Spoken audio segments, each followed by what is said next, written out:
Soal yang pertama, apakah yang Anda ketahui tentang hukum?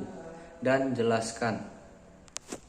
Hukum adalah peraturan yang berupa norma dan saksi yang dibuat dengan tujuan untuk mengatur tingkah laku manusia, menjaga ketertiban, keadilan, mencegah terjadinya kekacauan.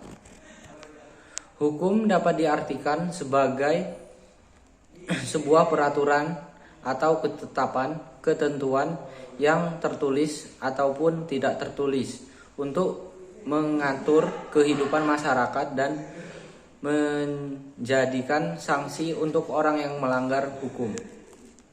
Soal yang kedua, apa yang Anda ketahui tentang sumber hukum? Dan jelaskan. Segala sesuatu yang berupa tulisan, dokumen, naskah, dan sebagainya yang digunakan suatu bangsa sebagai pedoman hidup pada masa tertentu. Soal yang ketiga, apa yang Anda ketahui tentang azas-azas hukum? Unsur yang penting dan pokok dari peraturan hukum.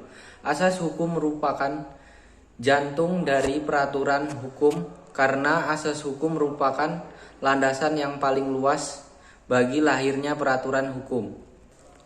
Asas hukum menjadi jembatan antara peraturan-peraturan hukum dengan cita-cita sosial dan pandangan etis masyarakatnya.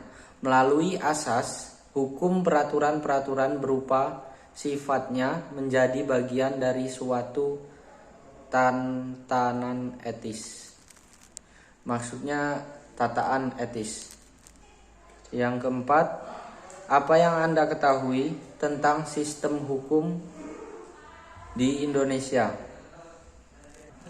Yaitu sistem yang terpenting dalam pelaksanaan atas rangkai kekuasaan kelembagaan dari bentuk penyalahgunaan kekuasaan dalam bidang politik dan bertindak sebagai perantara utama dalam hubungan sosial antar masyarakat terhadap kriminalisasi dalam hukum pidana, hukum menurut pelaku dalam konstitusi hukum menyediakan